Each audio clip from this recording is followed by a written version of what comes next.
He opened the can and poured it, and he brought it to his nose for a sniff. He felt something lurking, sensed a smell he couldn't quite describe. It was something terrible, something horrible.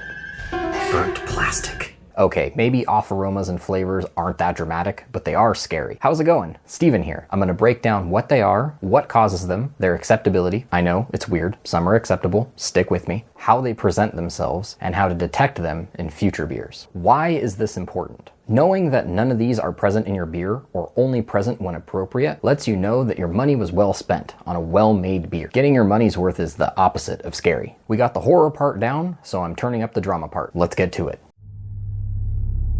It begins with ass, but it's not funny or sexy like one. An organic chemical compound that appears during fermentation. The main assailant is yeast problems, but oxygen can be an accomplice. Acceptable only in American lagers and Bière de Garde, and announced by Green Apple, Pumpkin, Jolly Rancher, and Latex Paint. Acquire one of these to become accustomed.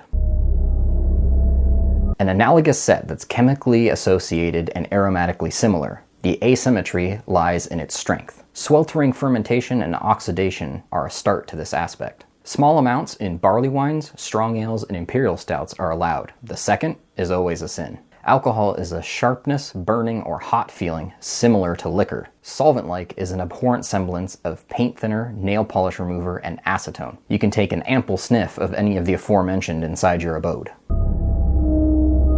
An acid that's caused by bacteria due to poor sanitation during brewing or packaging. Kettle sours are brutally bare to this problem. An abominable blend of baby vomit and rancid cheese, milk, or butter. Probably best not to brave this beast.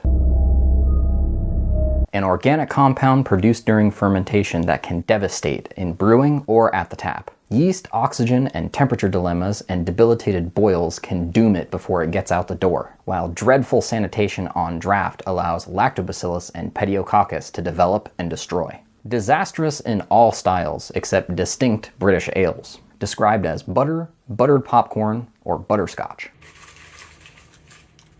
Dive into this delight during your next disturbing flick.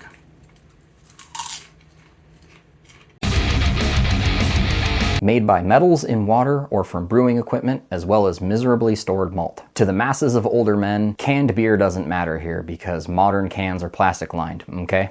Like maxing the volume at 3 a.m., it's never permitted. Manifests as blood or pennies. Pull a tooth, bite your tongue, or taste the blood of the innocent, you'll be a master.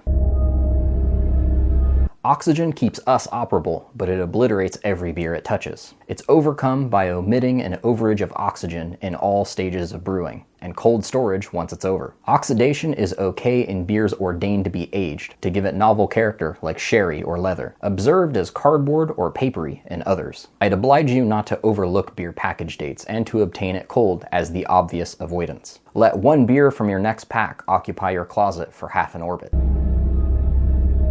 A family of compounds that are fine in beer in fixed forms. The pepper of farmhouse beer and the funk of Brett beer are formed by favorable fungi. The offensive form is from chlorinated water, chlorine or iodine-based cleansers or sanitizers, and unwanted fungal infiltration. Familiar as band-aids, plastic, sometimes burnt, and vinyl tubing. You'll be fortunate not to become friendly with the deformed version.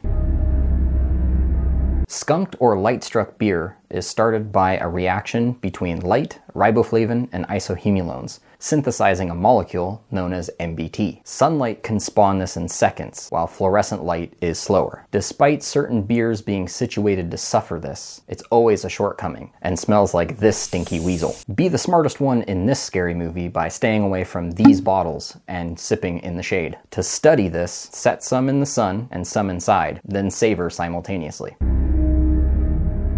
A triumvirate of terror. These compounds contain sulfur, are related by smell at varying intensity, and are sowed by similar issues. When referenced in tasting notes, DMS is dimethyl sulfide, sulfitic is hydrogen sulfide, and mercaptan is ethanethiol or ethyl mercaptan. DMS comes down to decrepit grain or dawdling on chilling wort. a diminutive but signature mark on some lagers and cream ales, but deleterious elsewhere. Described as canned corn, cooked cabbage or vegetables, and tomatoes or ketchup. Sulfitic is supplied by all yeast, but only serious with stressed or suicidal yeast and bacterial septicity. Small unseen snippets can be subtly satisfying, but turn unsavory suddenly. Spelled out as rotten eggs, hot springs, geothermal vent, a lit match, or a sewer. Mercaptan is manufactured by certain yeast normally, or when marred by bacteria or autolysis. A minute element of many, but malignant above a certain measure. Materializes as rotten vegetables, garbage